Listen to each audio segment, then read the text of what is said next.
2023년도 새해가 시작되고 벌써 한 달을 보냈네요. 새로운 마음과 각오로 올해 한번 잘해보자. 그리고 시작을 했는데 한 달 보내시면서 어떠셨어요? 제가 이렇게 보니까요. 어떤 분들은 이제 조금 지치는 그런 모습을 좀 보여주는 분도 있는 것 같아요. 이거 내가 좀 올해는 잘 될 것 같았는데 조금 지나고 나니까 똑같네. 나의 변함없는 그런 모습과 또 변하지 않는 주변 상황들 때문에 급히 낙심 모드로 들어가는 분들이 몇몇 분 눈에 띄는 것 같습니다. 새로운 숨 고르기가 필요한 때죠. 그래서 이 두 번째 달을 시작하면서 우리는 다시 우리를 용기와 위로로 이끌어 주시는 이 하나님의 말씀에 좀 초점을 맞춰 보려고 하는 것입니다. 오늘 본문에서 하나님께서 지친 엘리야에게 하신 말씀이 내가 어찌하여 여기 있느냐, 이렇게 오늘 본문 시작하는 첫 절과 마지막 절에서 말씀하고 계시는데, 이 부분, 이 말씀을 오늘 설교의 제목으로 삼아서 전하려고 합니다. 이 말씀이 여러분의 말씀이 되기를 주님의 이름으로 축원합니다. 신학을 공부한 분들은요, 삶의 자리 혹은 삶의 정황이라는 말을 종종 사용합니다. 이 용어는 독일 신학자 헤르만 궁켈이 먼저 사용했던 말인데요, 독일어로 지침 레벤이라고 하는 말이에요. 원래는 성서 해석학에서 쓰는 개념인데, 이 말을 좀 풀어서 쉽게 여러분에게 질문을 해보면 이런 말이 됩니다. 여러분, 왜 여기 계세요? 여러분 지금 어디 계십니까? 이런 이야기예요. 그럼 여러분, 이런 질문을 받았을 때 뭐라고 대답하시겠습니까? 아마도요, 글쎄요, 이렇게 대답하는 분이 제일 많은 것 같아요. 제가 가끔 시험 삼아 해보거든요. 또 어떤 분들은 모르겠어요. 제가 여기 왜 있는지 모르겠습니다. 목사님, 그냥 살기 위해 있는 거죠. 먹고 살기 위해서. 이렇게 대답하는 분들이 아마도 속으로 말하시겠지만 제일 많을 것 같아요. 그런데 여러분, 그리스도인의 삶의 자리라는 것은 단순히 어떤 지리적인 위치를 말하는 게 아닙니다. 내가 지금 어느 지역에 살고 있느냐, 집 주소가 뭐냐, 그걸 물어보는 거 더더욱 아니에요. 우리가 이 얘기를 진행하면서 한 가지 먼저 생각해 볼 것이 있는데요, 우리가 왜 신앙생활 하는가 하는 거, 이거 다시 한번 생각해 봐야 되지 않을까요? 신앙생활을 하는 이유가 우리가 좀 더 부자로 잘 살아보자, 소유를 늘려보자, 혹은 나나 우리 자식들의 신분이 좀 상승되면 좋겠다. 자, 만약에 이런 마음과 동기로 신앙생활을 하고 있다면 우리는 예수님을 믿지 않는 사람들과 크게 다를 것이 없습니다. 더 나은 조건의 삶을 위해서 끊임없이 투쟁하면서 살아가는 거, 이 세상에도 성실하게 사는 사람들 중에는 그런 노력을 하며 살아가는 사람 적지 않이 있습니다. 삶의 여정에서의 즐거움은 생각하지 않은 채 이를 꽉 물고 성공해야 된다, 남들보다 더 잘 살아야 된다, 이렇게 목표를 향해서만 달려가게 될 것입니다.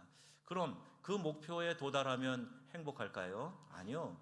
그러면 또다시 더 높은 목표를 세워놓고 또 이를 악물고 달려가게 되겠지요.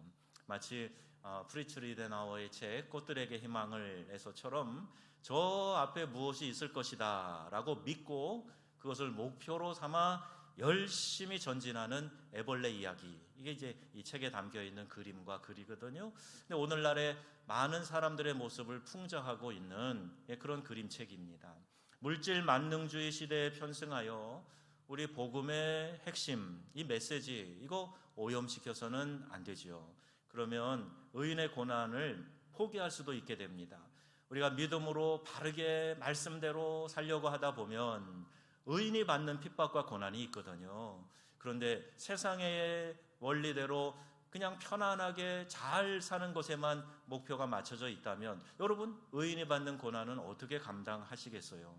복음이 단지 편안한 삶을 보장하는 그런 것이라면, 흔히 생각하는 복받기 위해서 내가 예수 믿는 것이라면, 내 자신을 내려놓고 오지에 가서 불편하게, 때로는 위험과 고통을 감수하면서 복음 전하고 있는 선교사의 삶은 그 복이 없는 삶입니까? 아니요, 반대로 숭고한 삶이라고 우리가 여기지 않나요? 그래서 매일 중보기도 때, 대표기도 때 선교사님들 위해 기도하는 것 아닙니까?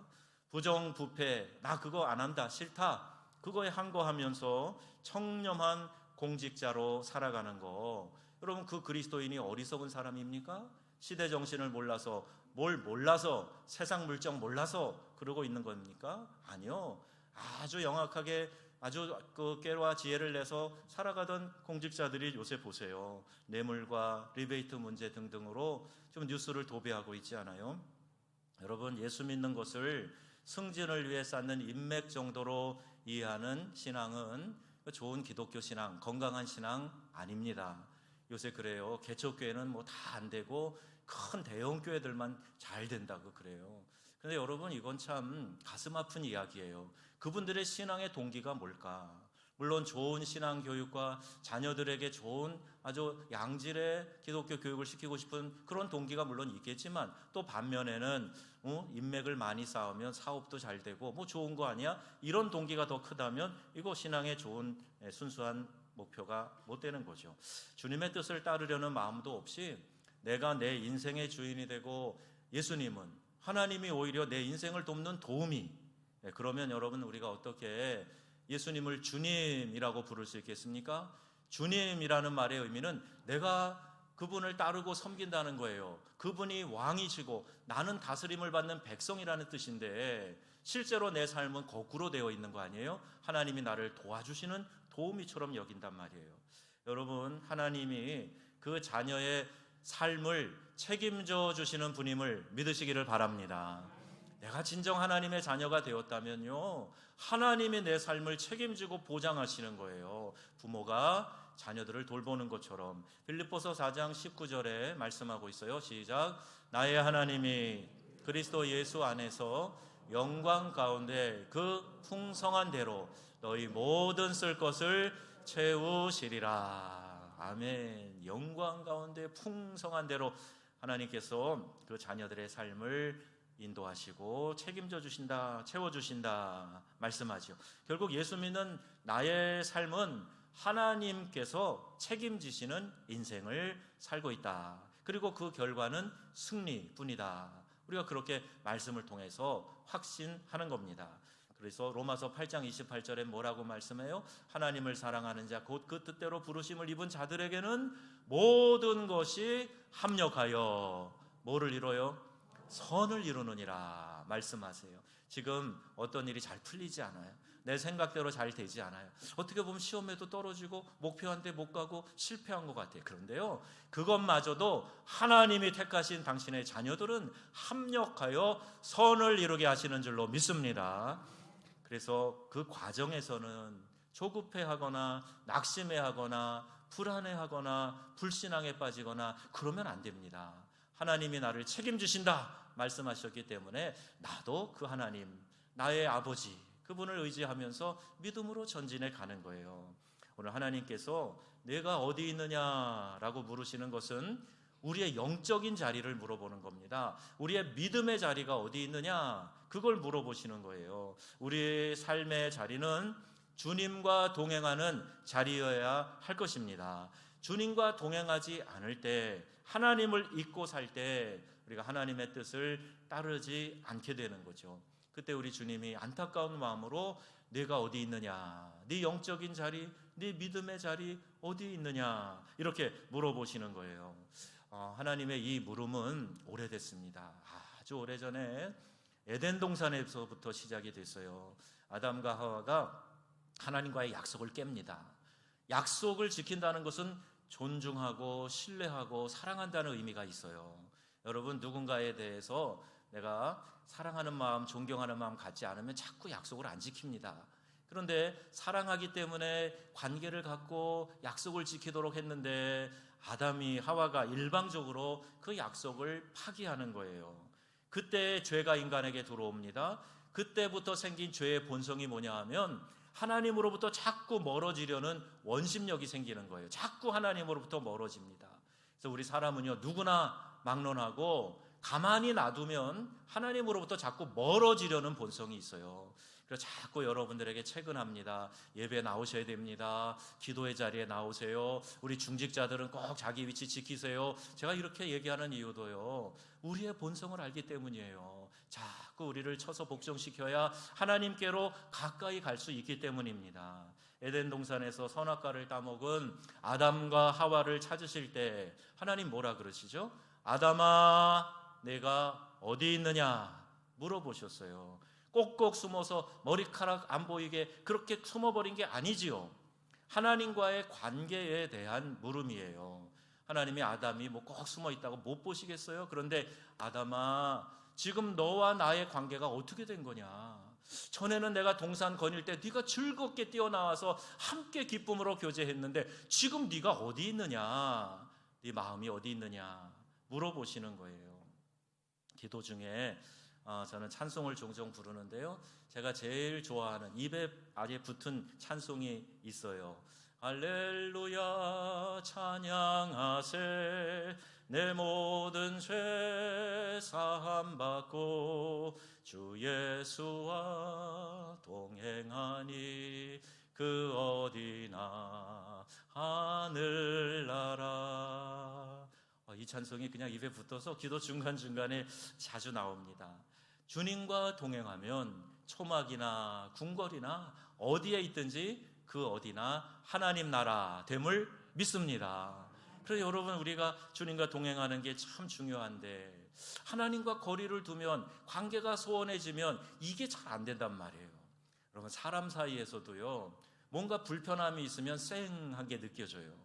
아니, 그냥 얼굴을 대하고 있어도 뭔가 이상한데? 이런 게 느껴지는 거예요. 우리 영적인 존재이기 때문에. 그런데 완전하신 하나님께서 그거 모르시겠습니까? 여러분 마음에 품은 생각, 하나님과 지금 거리를 두고 있는가, 친밀하게 다가오고 있는가, 하나님 모르실까요? 그러니 그때마다, 멀어질 때마다 하나님이 우리에게 하시는 질문이 아무개야 네가 어디 있느냐, 이걸 물어보신단 말이에요. 지금 내가 있는 위치, 환경, 상황이 내 삶의 행복과 절대적으로 연관되어져 있는 것 아닙니다. 여러분, 서울 강남에 살면 행복하고 정읍에 살면 불행합니까? 아닙니다. 우리 주 예수님과 동행하는 삶, 주님과 가까이 교제하고 동거하는 삶이 행복한 삶임을 여러분 믿으시기를 바라요. 삶의 행복과 절대적인 연관이 있는 게 뭐냐? 내가 지금 주님과 동행하고 교제하고 있느냐, 아니면 하나님이 안타까운 마음으로 아무개야 내가 어디에 있느냐 찾으시는 그런 상황에 있는가, 이걸 한번 점검을 해보자는 거예요. 예루살렘에서 엠마오로 내려가던 제자들, 여러분 아시지요? 예수님이 십자가에서 그냥 힘없이 맥없이 돌아가시니까 따르던 제자 중에 2명이 터덜터덜 예루살렘에서 여리고로 내려가고 있어요. 그냥 뭐 소망이 없어진 거죠. 뭐 한 자리 할 줄 알았는데, 이렇게 저분 따라다니다 보면 횡재할 줄 알았는데, 좋은 일 있을 줄 알았는데, 에이 허망하다. 그리고 내려가고 있었어요. 그런데 예수님이 부활하신 다음에 엠마오로 내려가던 제자들에게 나타나셨잖아요. 말씀을 계속 풀어서 설명을 해주세요.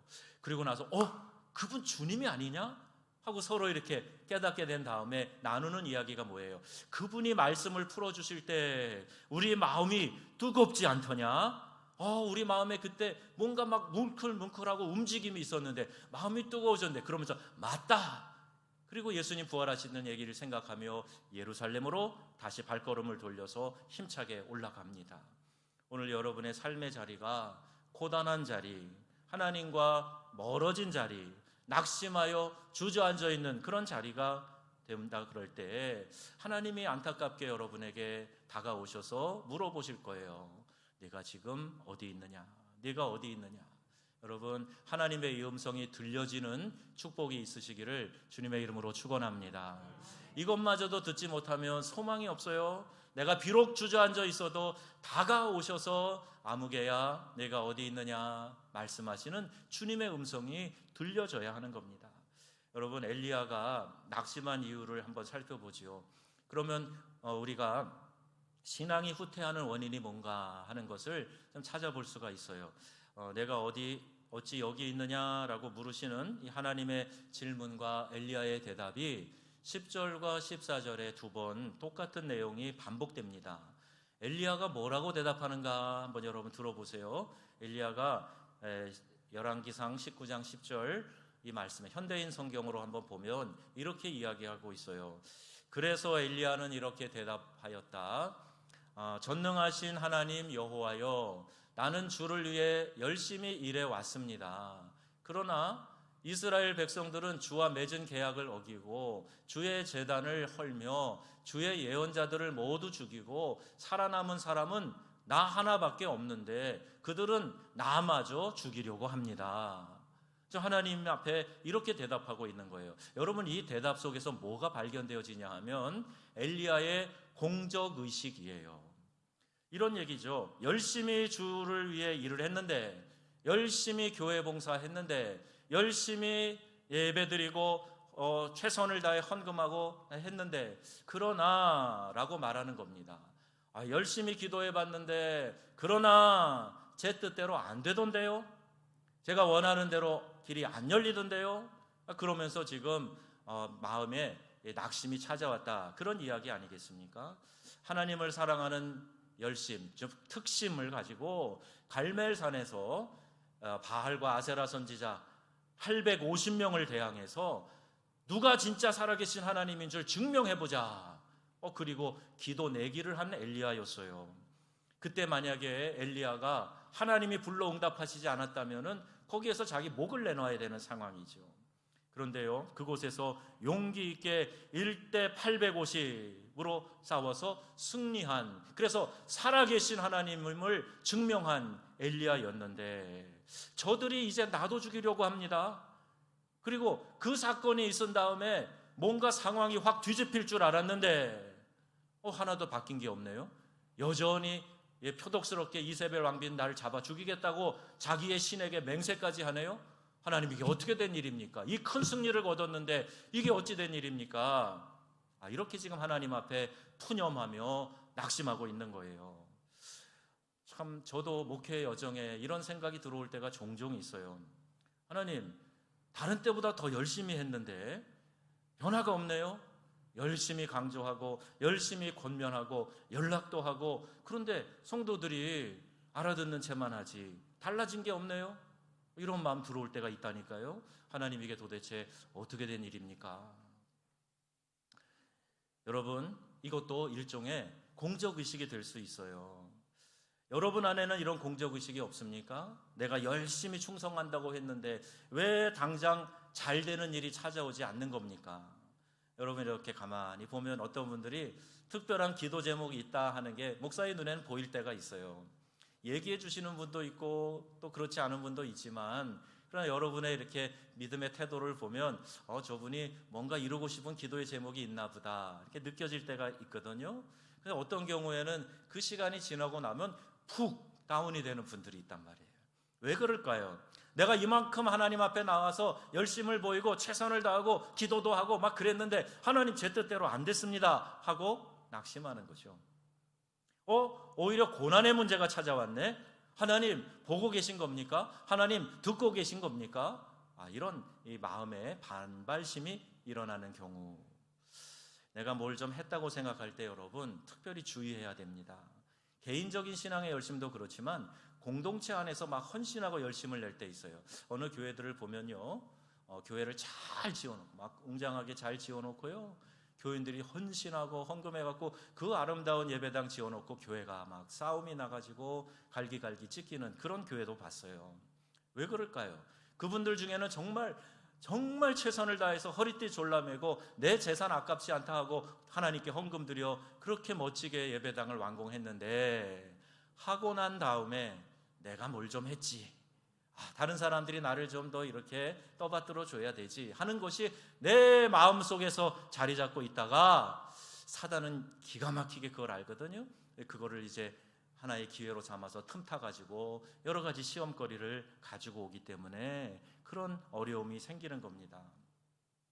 그렇지 않으면 곧바로 이 시험이, 영적인 침체가 우리에게 찾아올 때 우리 자신의 공적의식 이거 빨리 버려야 돼요. 그래야 건강한 믿음 생활을 계속해서 유지해 갈 수 있고 헌신한 것에 대한 하나님의 은혜와 복을 그 삶에서 진짜 누리게 되는 겁니다.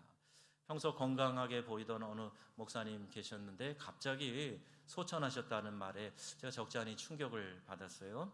목양일념하고 그 교회 많은 교인들이 있는 큰 교회였는데 목사님이 참 정치도 모르고 사심 없이 목회하는 그야말로 성실한 목사님으로 저는 기억하고 있거든요. 한참 일하실 때였는데 폐암 4기 말이라는 진단을 받으셨어요. 근데 그때까지도 자기에게 암병이 들은 걸 모르셨다는 거예요. 병이 있다고 진단을 받은 다음에 80일 만에 돌아가셨답니다. 장례를 마치고 그 교회 사모님이 섬기시던 교회에서 설교를 하시는 것을 제가 우연히 듣게 되었어요. 근데 뭐라고 말씀하시냐면 목사님이 그 암 진단을 받으시고 요양하시는 가운데 중국에 가셨답니다. 중국에 가셔서 이 한의사를 하시는 선교사님을 만나서 교제하던 가운데 뭔가 목사님 성령께서 그 마음에 깨달음을 주신 게 있었대요. 그게 뭐냐 하면 내가 이만큼 하나님 앞에 열심을 다해서 교회를 이만큼 세워놨는데 내가 이렇게 어려울 때에도 최선을 다해서 목양을 해왔는데 한 그분의 공적의식, 나름대로의 공적의식, 그것을 성령께서 깨닫게 해주셔서 그것을 다 내려놓고 아주 가벼운 마음으로 기쁘게 하나님 앞에 부름받아 가셨다는 말씀이었어요. 제가 그 말을 들을 때에 가슴이 뭉클했습니다. 자, 여러분, 내가 뭘 좀 했다 하는 생각 굉장히 주의해야 될 생각입니다. 이런 생각이 들어오면 갑자기 내가 영적인 침체에 빠질 수 있기 때문이에요. 또 하나는 뭐냐 하면 나만 홀로 있다라는 생각을 엘리야가 하고 있네요. 10절과 14절 말씀 보시면 오직 나만 홀로 남았거늘 이렇게 이야기해요. 공적의식을 가진 사람이 또 범하기 쉬운 문제가 뭐냐 하면요, 나밖에 또 누가 있으랴 하는 교만한 죄악된 생각이에요. 봉사할 사람이 없어서 참 일할 사람 없네, 역시 내가 없으면 안 돼. 어떤 때는 조금 마음이 상하면 나 없이 잘 되나 보자, 이런 마음까지 가져요. 나만 혼자 일한다고 생각하는 것은요, 내가 아니면 누가 해? 역시 나뿐이야 라고 하는 교만한 생각이 그 생각 깊숙이 뿌리를 내리고 있기 때문에 그런 생각이 드는 거예요. 주변에 돕는 사람이 없다고 느껴질 때 여러분, 의도적으로 의식적으로 이렇게 고백하세요. 하나님께서 나에게 이 일을 특별히 맡겨주셔서 감사합니다. 이렇게 고백하세요. 자, 다 같이 한번 해볼까요? 하나님께서 나에게 특별히 이 일을 맡겨주셔서 감사합니다. 이렇게 고백하시라고요. 하나님께서 나를 얼마나 충성되이 여기셔서 나를 특별히 택하셔서 이 일을 맡겨주셨으니 얼마나 영광스럽고 감사한가. 주변에 일할 사람이 있네 없네 보다도 일단은 나에게 그 책임을 맡겨주신 것에 대해서 감사하는 우리 모두가 되기를 바랍니다. 엘리야의 불평이 사실인가요? 맞는 얘기인가요? 우리는 어떤 때 보면 가끔 사실이 아닌 것에 광분할 때가 있어요. 확인도 하지 않은 것에 대해서 괜히 마음 상해하고 그것 때문에 속상하고 막 화를 내고 막 그러는 경우가 있는데 엘리야를 보세요. 하나님 앞에 한 불평이 이게 사실이 아니네요. 열왕기상 19장 18절 말씀입니다. 같이 읽겠습니다. 내가 이스라엘 가운데에 7,000명을 남기리니 다 바알에게 무릎을 꿇지 아니하고 다 바알에게 입맞추지 아니한 자니라. 아멘. 여러분, 그 당시 인구 중에 7,000명, 이게 적지 않은 숫자입니다. 그런데 다 우상숭배하고 나만 남았습니다 라고 엘리야는 이야기를 하고 있는 거예요. 나뿐이야 라고 하는 이 교만한 마음이 자리 잡게 되면 7,000명도 눈에 들어오지 않아요. 하나님이 숨겨놓으신 사람이 이렇게 많은데 엘리야는 자기의 공적의식, 또 나만 남았다라고 생각하는 이 착각 때문에 그 동역자들이 눈에 안 들어오는 거예요. 여러분, 앞으로 우리 교회는요, 일할 사람 없다 이런 말 하지 않기로 우리 약속하면 좋겠어요. 그 대신에 하나님 예비하신 사람이 있을 거야 이렇게 말하시기 바랍니다. 뭐라고 말하라고요? 예비하신 사람이 있을 거야. 영광스럽게 일단 내가 받아들이고 도와줄 사람, 예비하신 사람들이 있을 거야 이렇게 고백하고 그런 사람들을 찾아내는 거예요. 지금 우리 교회도 하나님이 예비하신 분들, 새로이 우리 교회에 오시는 분들, 새롭게 열심을 내고 있는 분들 많이 계세요. 새벽 예배만 보더라도 벌써 몇 년 사이에 새벽 제단 지키는 분들이 많이 바뀌었어요.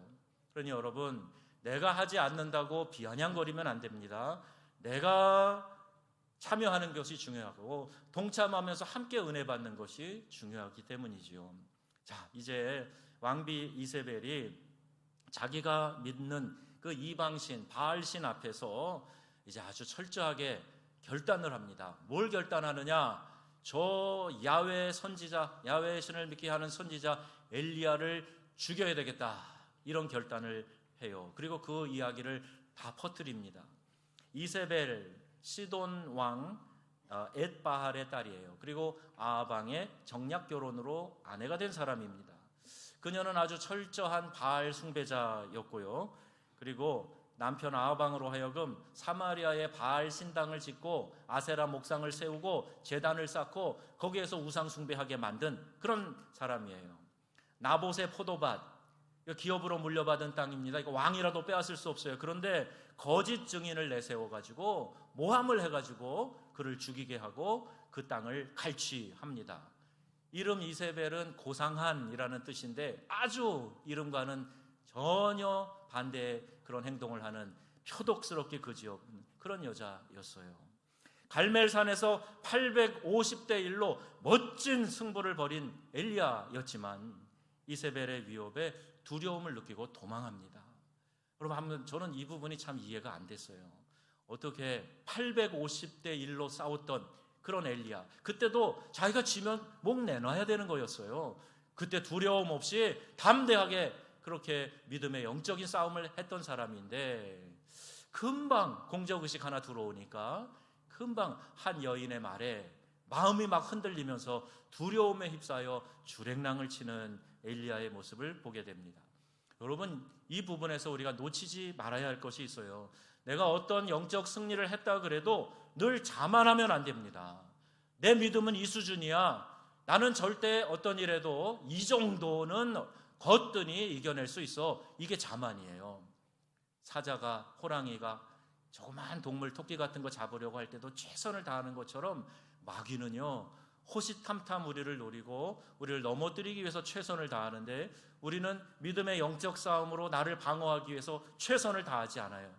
그리고 내가 이런 사람이야 라고 하는 그런 자만의식에 빠져가지고 대비하지 않고 기도로 깨어있지 않으니까 시험이 다가올 때 그냥 속절없이 넘어지게 되는 거죠.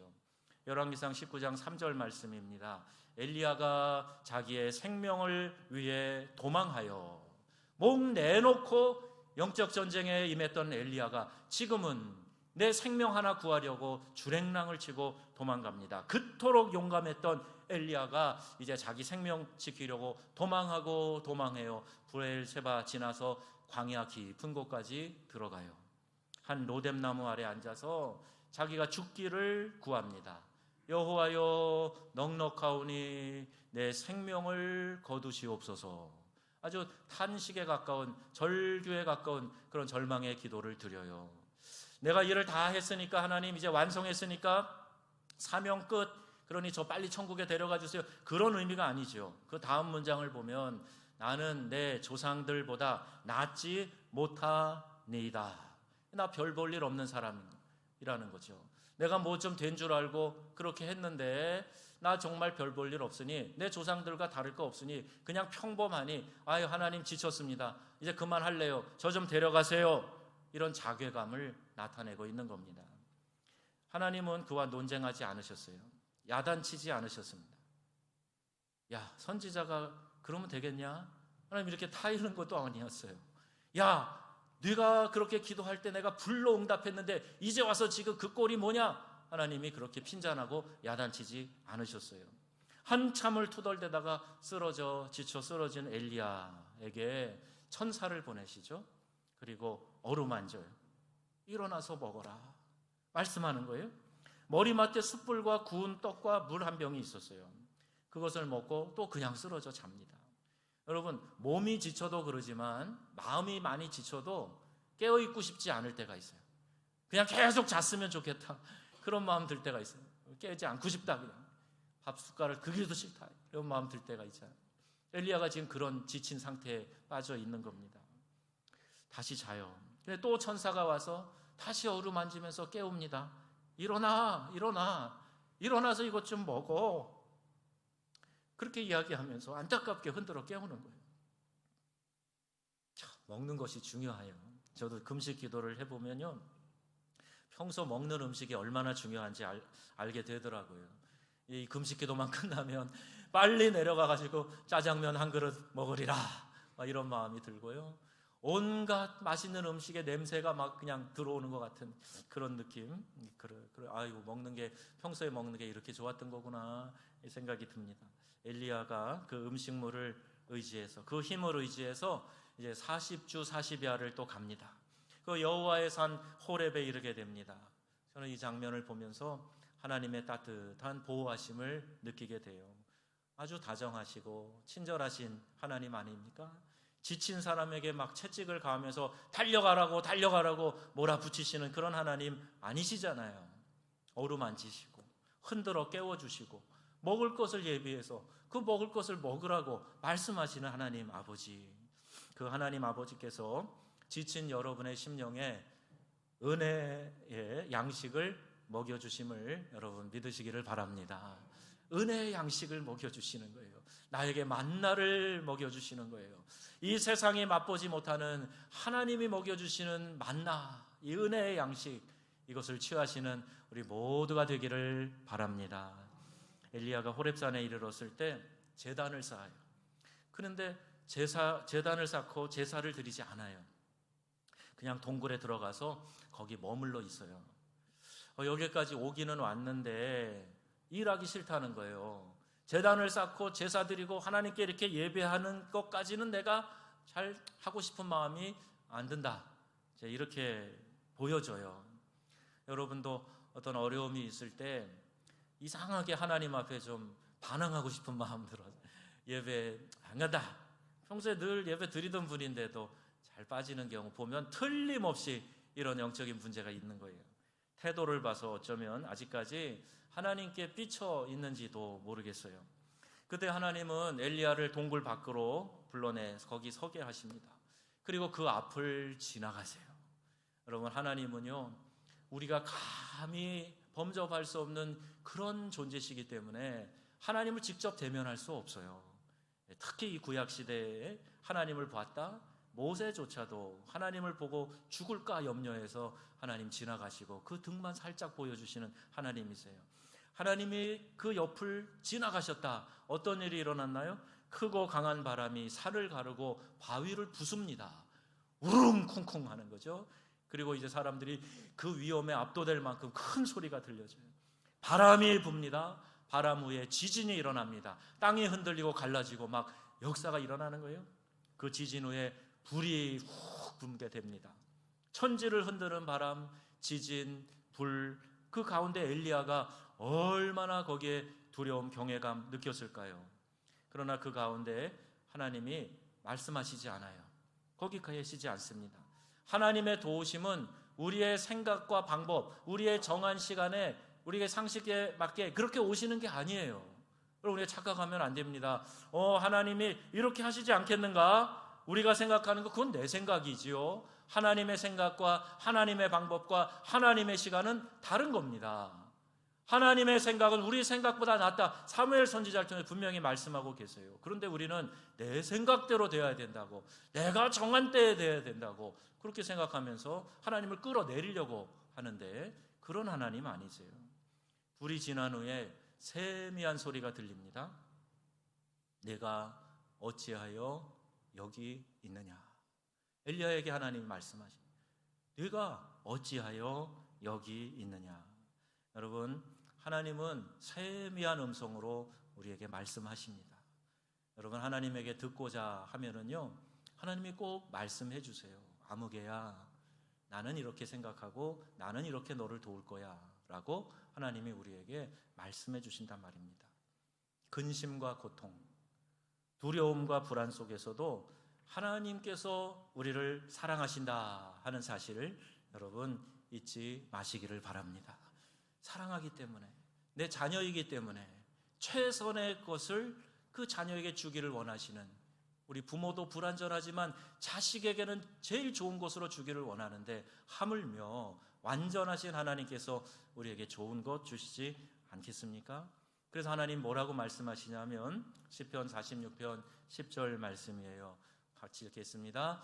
이르시기를 너희는 가만히 있어 내가 하나님 됨을 알지어다. 아멘. 여러분, 어떤 일이 있을 때 좀 가만히 있으라는 거예요. 좀 경박한 표현인지 모르지만 좀 호들갑 좀 떨지 마라. 가만히 좀 있어봐. 내가 하나님 됨을 너희에게 알려줄 테니 좀 조용히 너희 입을 닫고 하나님이 어떻게 하시는가 바라봐. 이렇게 말씀하시는 거예요. 우리가 자주 부르는 복음성가 주만 바라볼지라 가사가요. 전 참 이 가사를 좋아하는데요. 하나님 사랑의 눈으로 나를 어느 때나 바라보시고 하나님 인자한 귀로서 언제나 너에게 기울이시니 어두움의 밝은 빛을 비춰주시고 나의 작은 신음에도 응답하시니. 얼마나 우리 하나님 좋으신 하나님이세요? 어둡고 절망스러운 곳에 꼭 빛을 비춰주신다니까요. 우리는 듣지 못해서 막 불안해하고 두려워 떨고 이렇게 막 내가 어떻게 해야 될지 모르는 안절부절하는 그런 상황에 있을 때 하나님께서 귀를 기울여서 들어주시고 우리를 사랑의 눈으로 바라보신다. 내 작은 신음까지도 듣고 계신다 말씀하시지 않습니까? 내가 어찌하여 여기 있느냐. 여러분, 이 어려운 시기에 혹 나태해져 있거나 혹은 내가 이 믿음을 잃어버려서 믿음의 퇴보를 경험하고 있다. 그러면 여러분 그 믿음을 되찾고 사명의 자리로 하나님과의 깊은 교제의 자리로 나아가시는 저와 여러분들이 다 되시기를 우리 주 예수님의 이름으로 축원합니다. 아멘.